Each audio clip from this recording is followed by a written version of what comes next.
Thank you all. The funny thing is when you're watching some of these scenes is reminding myself of the filming and some of them how quickly and chaotically they were filmed. I mean, the thing is that you go in and shoot a movie like this and you have all these thoughts and ideas in your mind. The problem when you're shooting a feature a lot of the time is that reality often can heavily impose itself upon you. Seeing the climax there where, they're having the fight and things like that. And, it was being shot incredibly quickly because we had the guy who played the moneylender there for a very short period of time and everything was becoming crammed together.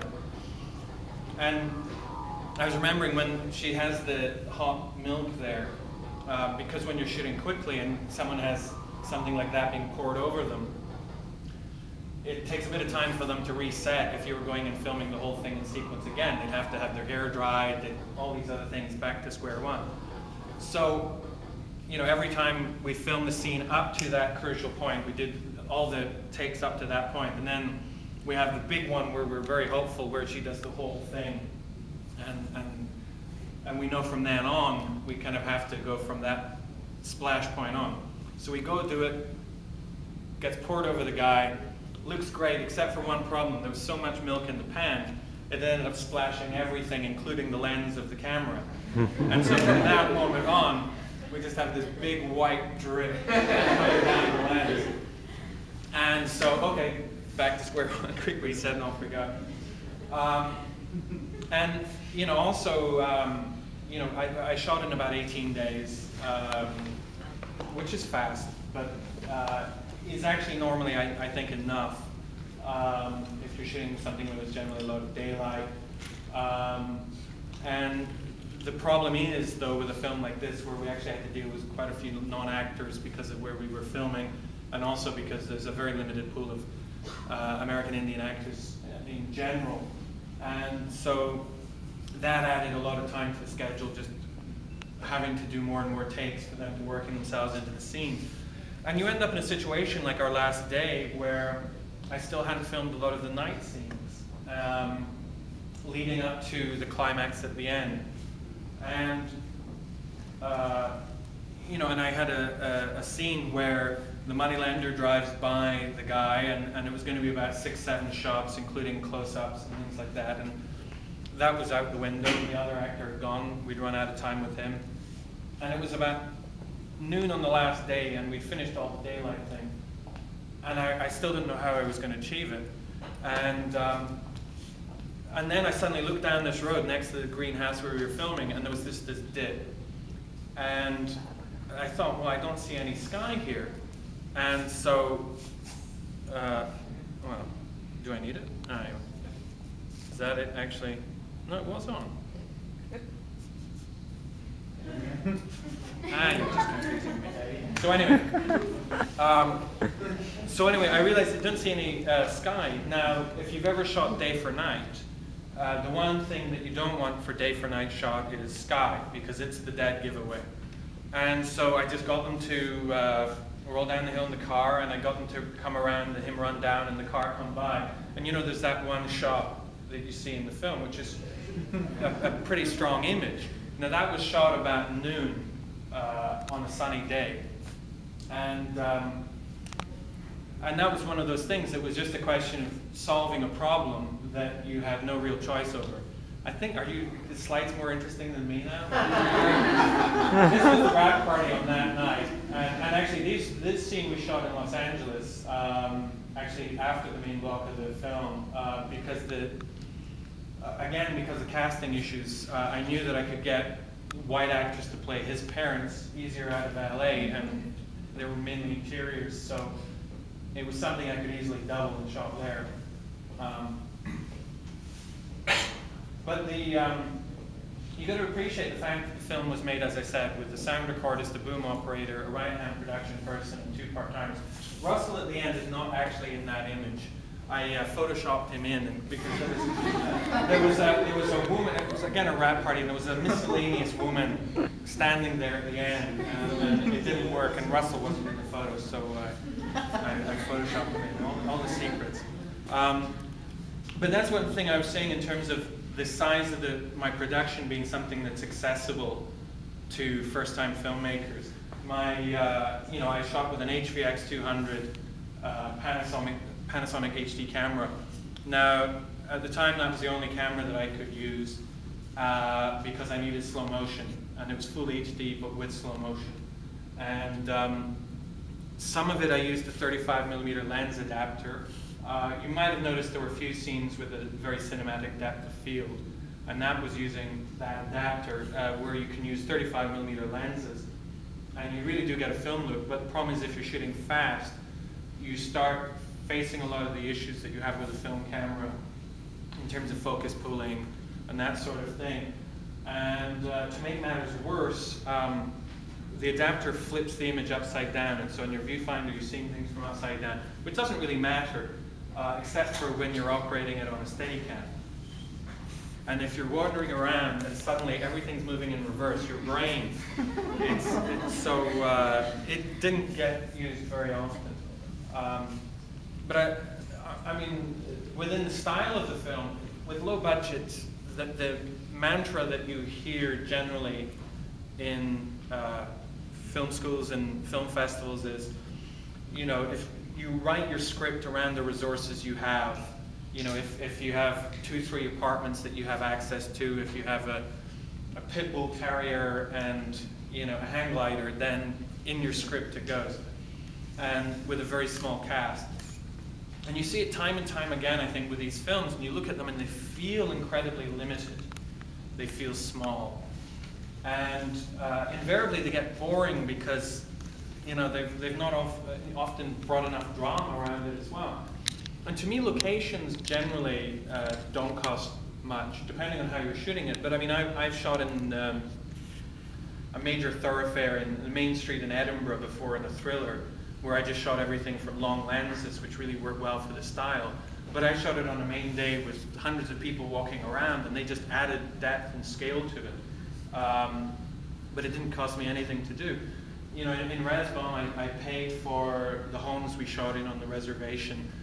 But apart from that, nobody wanted any money from us. Or in the case of the reservation, when I went there, I said I wouldn't film there unless the government gave me all of their locations for free, which is actually, generally a demand that filmmakers can make now, because districts are very competitive over wanting you to film there.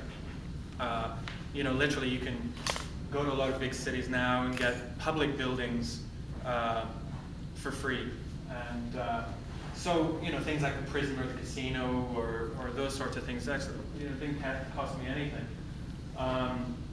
And then you can also double up on locations a bit. I mean, this was actually a brand new prison. They hadn't even taken anyone out in there yet. But also the doctor's office, because there was a medical room in there. We shot the doctor's office there, the examination room, and also the hospital where he's on the phone. And that's actually a very comical scene because we were so disorganized because the reservation is not an easy place to plan. But we had our crew was a little too small to really get organized. And when we were filming in the jail, we were running out of time, and we had about 20 minutes to do this phone call. Not that one, but the other one where he's in the hospital. And so we got some of these chairs just in the reception area, we laid them out. And they had this little box, which was going to be a security box for metal detection. We got it pushed against the wall. We had him put his hand in there. We had a telephone we'd taken from our hotel, which he's holding. And the reason his hand's there is he's holding the phone. He's actually the physical unit. I'm there filming. In the chairs in the distance, we have 2 people sitting there. One is Tamara, the lead actress, who's got her back to the camera. And the other is our sound recorders. And the woman who plays the nurse, who calls him over, was my production person. So, we had 20 minutes left, off you go, blah, blah, blah, do the take, okay, now closing off, we're done.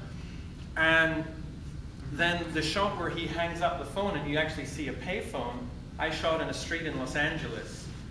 I set the camera up on a tripod, it was my hand covered in the frozen peas and whatever else, and just did that as an insert and graded it to match. So there are so many cheats that you can do like that, and you know, see that little bandana thing on the ceiling? That was there. I mean, that was the thing about shooting somewhere like the reservation, was that, and shooting in the real locations. As a production designer, it would take a lot for the designer to dream up these things. The fact that there was all these LA Raider memorabilia on the wall, things like that. So, you know, I think that's the thing. When you use the world, I mean, the world is the best location. I mean, we spend so much money in films trying to recreate what's already there, and we don't need to. Now, the scene that we were doing there was, you'll have seen there was a few phone boxes in the film, and they were all the same phone box. There is a serious lack of public phones in Nebraska and South Dakota. And so basically what we did was we just kept returning to the same one. And we just shot it from different angles and different techniques and that sort of thing. But I think we did 5-6 scenes on the same, literally the same phone box. So I think that's the thing. It's how much you want to adapt to your circumstances, and you know, the ambition of your narrative to go along with it. I mean, our cast was quite a reasonable size cast for a little indie movie. But also, I'll recommend something. There was a film I saw a few days ago, which was a low-budget independent film. Has anyone here heard about a film called Ink yet? Ink? I-N-K? No? Is that one real? Huh? No, forget it. Oh no, it just come out in the States. They made it for about $250,000, and it's this extraordinary film that looks sort of like you got it now. And it sort of almost looks like something Terry Gilliam would have made. And it's got hundreds and hundreds of people in it, and an extraordinary scale. The trailer's online. I advise you to check it out, because what they've done is they've exploded showing what the potential of low-budget cinema is. I mean, this is a film that, if it wasn't for the cracks possibly around the acting and one or two things in the script, the actual production values, you could have believed in a $50 million movie. But through the incredible perseverance of the director and the crew, they've achieved something way beyond your wildest imaginations. And they just released it about 10 days ago, and it's something like number 14 or 16 on IMDb's movie meter. I mean, that's out of, 800,000 films or whatever. And it's become a phenomenon online. So check out the trailer, because I think it redefines what low-budget cinema can be. And I think that's the point. It's for us to define, the realities within that. But anyway, I should go back probably, because probably nobody, well actually, how much did she give you in my background? I couldn't understand it. But my background coming into film was I never went to film school. I used to be a stockbroker and financial advisor when I was a young man. And then I left that, and to me there was only one place in the film business I wanted to start. And it was, who of you have heard of Roger Corman?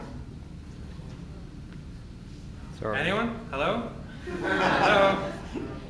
I don't know whether this is a generational thing or whatever, but when I was starting out, there was only one place in the world I wanted to start in film, and it was Roger Corman's studio.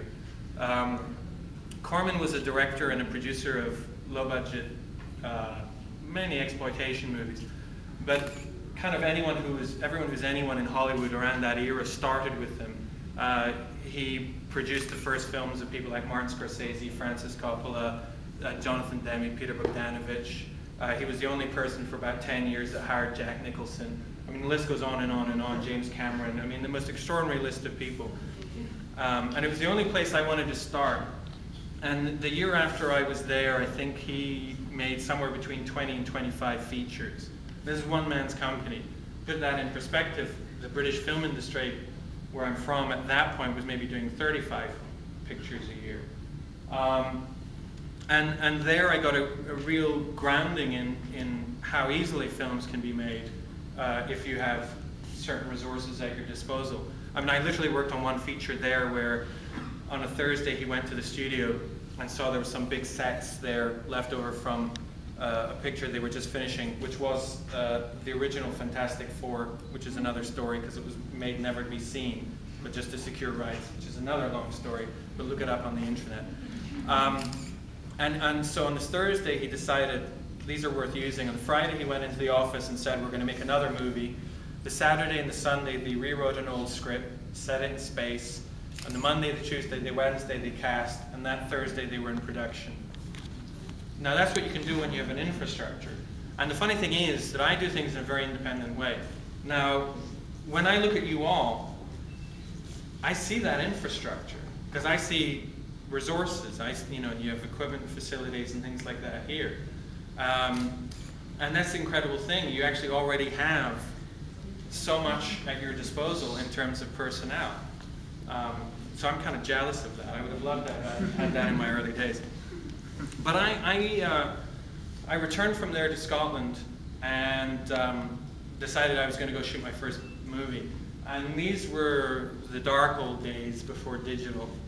And so it just really, film was the only option, which had certain constraints. And I started off with, the budget that I had in mind, a few £100,000 seemed about right, and tried to raise it. And it was going nowhere fast. And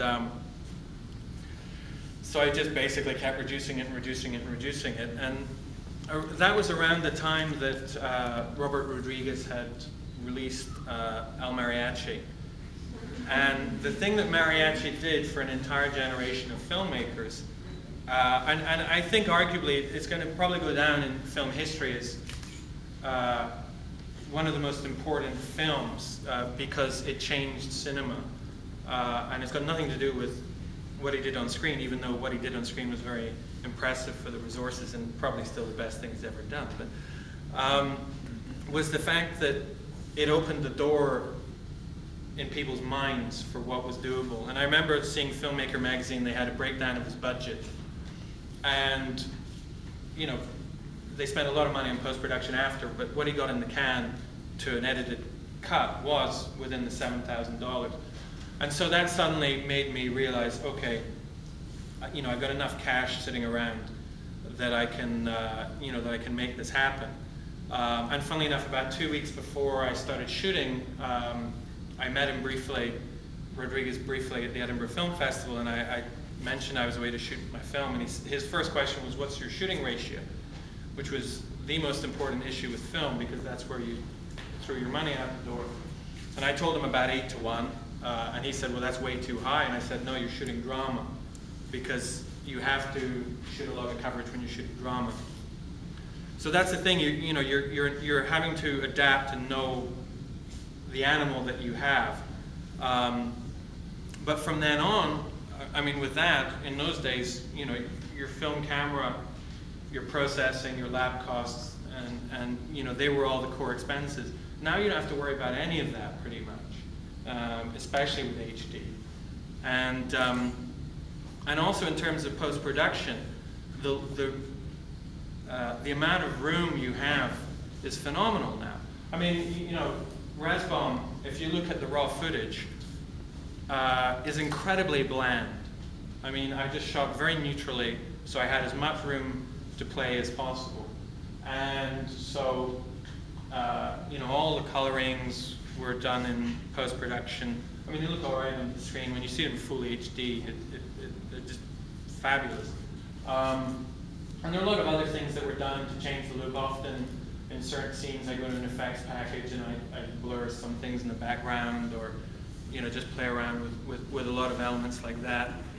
And we have that latitude now to do these things. And again, if you check out the trailer for Ink online, this film takes a lot of these effects into a whole new realm. And when you're doing a film like that, if you have the software, it's just a question of how good are you and what's your commitment. I produced a film about 10 years ago called Frog, which was a dark fairy tale, and the director was also the designer. And it had, it was designed from the ground up. We had amazing sets built for it. We had giant animatronic frog creatures, most extraordinary things. And that only existed because he'd spent 2 years full-time building them before we started shooting. You know, the film looks like it was made for maybe about 40 times what we made it for. We got it in Cannes for about $20,000. And it was shot on film. It wasn't, I mean, so that took up about 60% of our costs. So, I mean, that's my main point is it's a question of where are your limitations within that. You know, again, Rez Bomb, I mean, we shot it on location, which is breaking kind of one of the rules of no budget. But when you shoot somewhere remote like that, suddenly you have access to a lot of things you might not have shooting in a big city. For example, you know, the word permit doesn't exist. And, you know, scenes like the back of the train that ends in the kiss, that train was just sitting there. We rolled up there one day and, you know, I was just looking for somewhere in that area to shoot, and then we just decided to do it in the back of the train. We didn't have permission, but it wasn't going anywhere. Well, we hoped anyway. And there was one point halfway through when I suddenly heard this kind of distant whistle, and you know, you just kind of have this horrible image that it is actually going to start moving, and then the big question is, do we still film? You know, and just have someone pick us up down the line. But you know, it's wonderful that way. I mean, we had these communities literally open their doors to us, and it would cost us a lot of money and a lot of hassle, you know, to do that in LA. Even just the 2 simple days that I did there were, you know, painful enough. And so, you know, I mean, that's my feeling about it. You know, also in terms of, you know, cinematography, it doesn't necessarily have to cost a lot to do what you want with the camera. I mean, the car dialogue scenes, for example, you know, that was built on a car rig that I built, which was basically 3 heavy-duty suction cups, and then just this kind of arm rig kind of thing that gave us complete flexibility. And you know, I bought all the components, built it, and then sold it on eBay as a complete package for a little profit. Likewise, the Steadicam I bought secondhand, sold for a profit on eBay. You know, and that really gave us the flexibility of allowing the camera to move.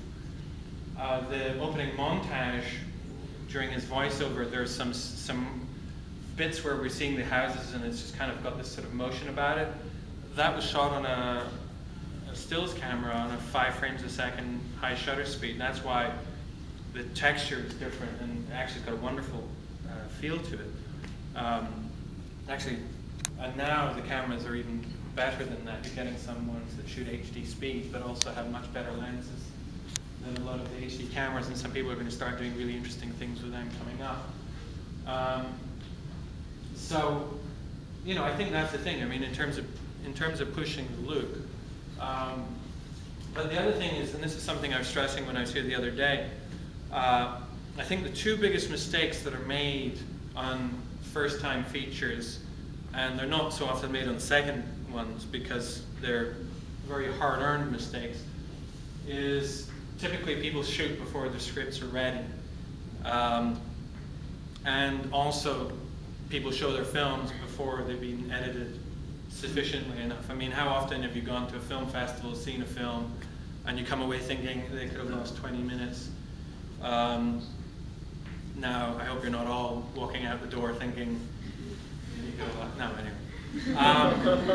But it's worth spending a lot of time on both processes because you go through a lot of pain to get to the end of the film, and that's not the point you want to learn your mistakes. You inevitably will learn a fair number, but it's best to get them out of the way first.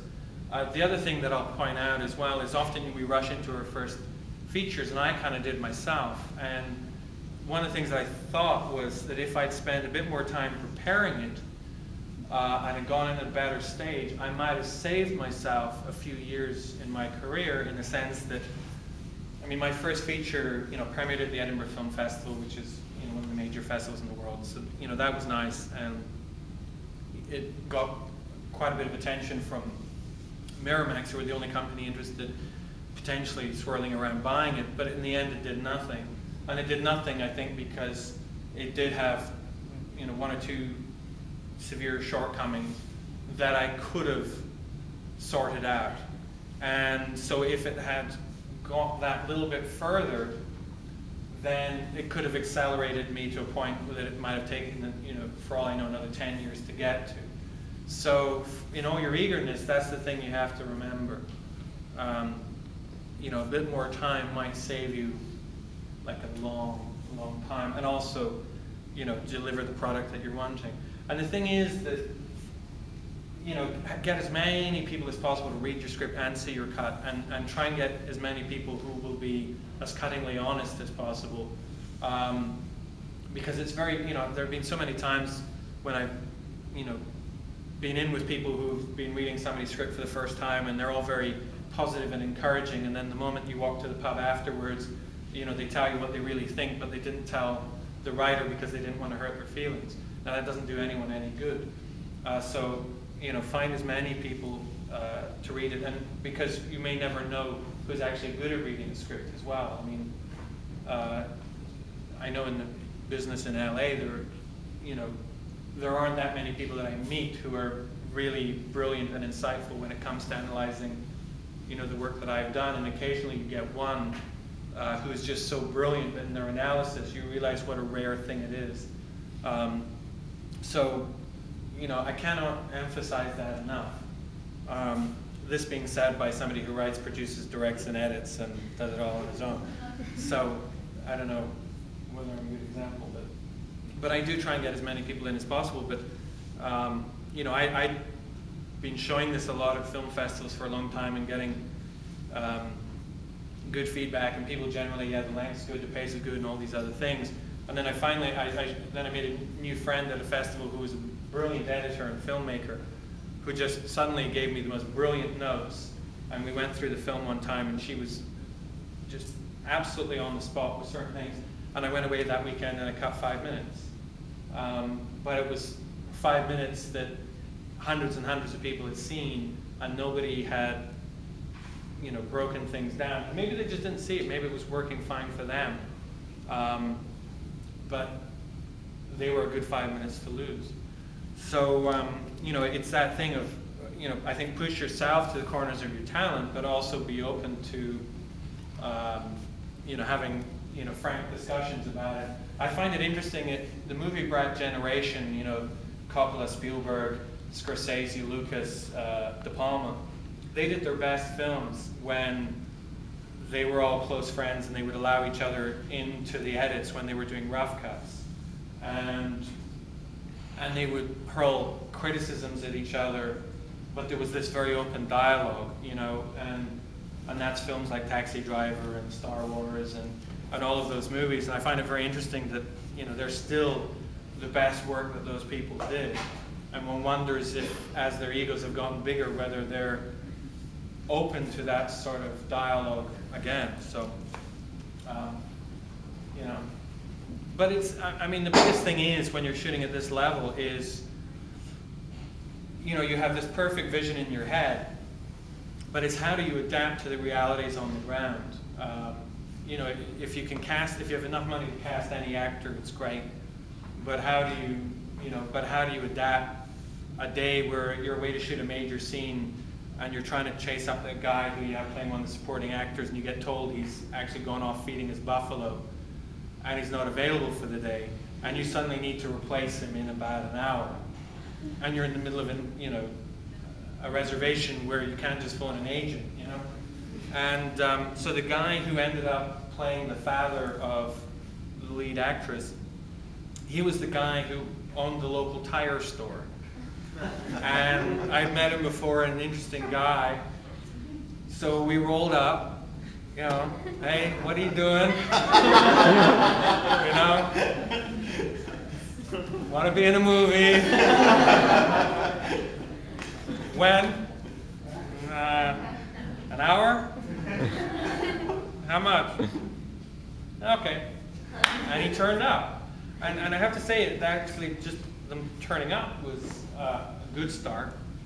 And actually, for example, the scene with the, you know, where he knocks on the door and he gets dragged in to the brother's house. The brother is quite a well-established actor, but all of the gang of guys around him, we literally got about 30 minutes before from the local gas station. Now, this is the reality of when you're filming somewhere where there's 80 to 85% unemployment, as there is on Pine Ridge. The question of, are you busy today, isn't an issue. You know, it's like, and so, you know, but in terms of what are you doing tomorrow, well, we've not got there yet. So it worked very well, and the great thing with those guys, they were the real thing. And, you know, I couldn't have asked for more because I love their faces. I mean, it's, so, you know, and actually that house we had just secured that morning as well. I mean, some of the days were like that. And fortunately, generally it worked out. But it's a gamble, and you know, there were occasions that it didn't. I mean, there was a guy we had playing, you know, the guy who gets in the car with him and then they drive looking for the mother, the guy with the bald head and beard. We'd already shot a scene with a guy from the reservation, and you know, turned out when he turned up, he was pretty stoned, and you know, take after take after take after take, it just wasn't going anywhere. So, you know, a few days later it became Plan B. Also, in terms of reality, the funny thing was there was I shot a promo for this set in Scotland about 10 years before, and when I was developing it, there were a few really landmark shots that I had in mind. One of them is the first thing I wrote on the script was when he runs around the corner at the beginning in slow motion and the shot pulls back to full speed. It was the first thing I wrote. But there's another shot that I really, really loved, and I was always really looking forward to doing, and it's when she kind of was walking back towards the house, and it's dark, and she clears the camera, and then a few minutes later the guy was going to light a cigarette and emerge from the darkness, having seen her. Now, something I'd been looking forward to shooting for 10 years, but when it actually came around to shooting it, was the last night because we'd run out of time. And the next morning, I had to shoot the casino scene on the way up to the airport. But we hadn't secured it yet because I had to go that night and pitch it to the gaming commission of the tribe, you know, 30 minutes drive away. So I had to leave my assistant to shoot that scene, and she shot it slightly too late because with the light coming down and whatever. So this beautiful thing I'd had in my mind for 10 years ends up becoming this very random shot thing, which is a little too dark and it's not really lit and all these other things, and I wasn't even there for. And the thing is that that's sort of often the reality you have to adapt to. But also the reality of adapting to these things in the moment is what gave me that shot of the kiss, which is the best shot in the film, I think. And you know, that just came on the day, and we just you know, that train was on the day, and so that spontaneity really worked on that occasion. In terms of lighting, I mean, lighting in low budget is one of the big questions in your mind, and I shot this film myself, and lighting is the one aspect of cinematography that I find really intimidating because there's a real craft to it. But the great thing with this film was to look ugly. You know, you're filming in a one little green shack that has one bare bulb. Now, if I can't recreate that, then shoot me. So just put in a more powerful bulb and put in some fluorescent backs with the same, they were all daylight bulbs that I was using, so they would match. And off you go, and I didn't mind any sort of ugliness around that. it became a little more complicated in one or two of the scenes, but the stuff inside of the car, how I lit that was, you can go to a sort of Home Depot type place and you can get these little fluorescent battery lights for about, I don't know, $10 US. And you can also plug them into the cigarette adapter in the car. So I had 2 or 3 of those. I also just had the interior lights on for a slightly different look, and then I had one in the back to fill it out, and just had certain gels on them to match out the color. And that was it. I mean, the lighting budget on the whole film was, maybe $70. And that was everything that was bought, and I still have to use again. And so, I think that's the thing is, again, looking at the reality of what you have to achieve. Now, if it's something very stylish, or that you're recreating something very natural, then that's quite a hard thing to do. If you're wanting something film noirish, then that's actually very easy to do, because it's about a strength of 1 or 2 very cleverly positioned lights, but you don't have to, it's not about finesse. It's just I think that's one of the things going in about what is realistic for you to achieve. I mean, in terms for me doing the cinematography, it's also a speed issue. I mean, I shot 2 of my features, and they moved a lot faster when I shot them, because suddenly there was not dialogue taking place that were eating up into the time. And there's always that thing when you go to director of photography and you go, how was it from his perspective? And he's like, well, yeah, I think it was there. And when he says, I thinks it's there, it's because he pretty much knows it's there, but he doesn't want to just commit. So you go, okay, well, we'll just do one more for safety. And then you add that into the day. And suddenly at the end of your shoot, it's eaten up quite a bit of time.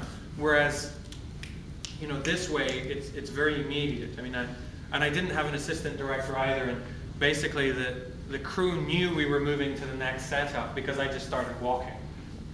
And it was just this thing of, Christ, okay, we've got to go over now. You don't even waste time passing on the instructions some of the time. You just move along with it. But also the thing, stylistically, there were scenes, for example, in the house with Tamara and Chris, who played the moneylender. He's dragging her to the board or things like that, or her climbing out the window. I had this camera rig that I built, which kind of gives me 4 posts to mount, hold a centrally mounted camera, which gives me this wonderful freedom in terms of how to move the camera. And a lot of the time, because you got autofocus on in these cameras, sometimes I pull back when they did something, sometimes I move in, and I wouldn't know till it was happening. But as a director, you can really get in the dance with the performers, especially if you don't like setting marks. And so some of those moves, really came from that. So yeah, and so anyway, any questions while I pause for a second? Preguntas. Vamos. Well, I've got a question. Yeah. I was kind of wondering how much your pre-production process took. Your idea. How did your idea? Well, this is a funny one, because I started writing it 10 years before, and it was written very quickly, because when I started writing it, about 8 weeks later, I shot the opening 9 minutes as a promo for financiers, and then it was moving towards production, and then money fell through, and this was in Scotland. And so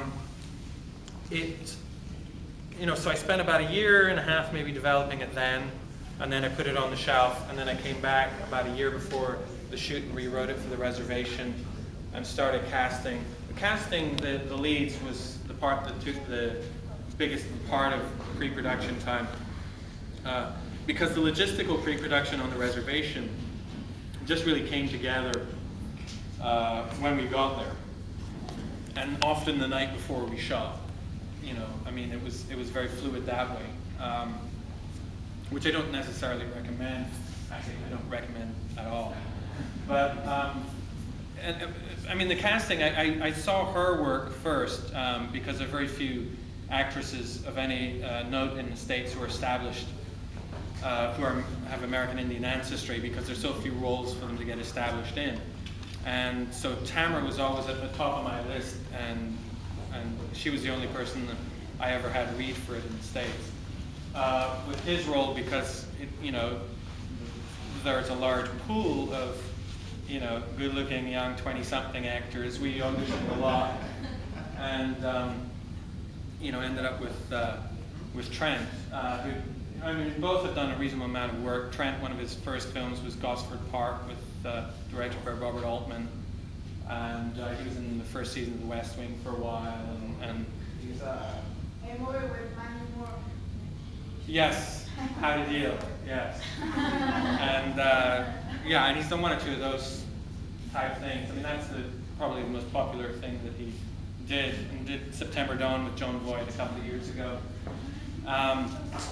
Actually, who's got the remote control for the DVD? Because what I'm going to do, if you don't mind, is give you anyone interested in seeing what the opening 9 minutes of the Scottish version looked like and how it's different. Yeah. All right. I'll set that up for you.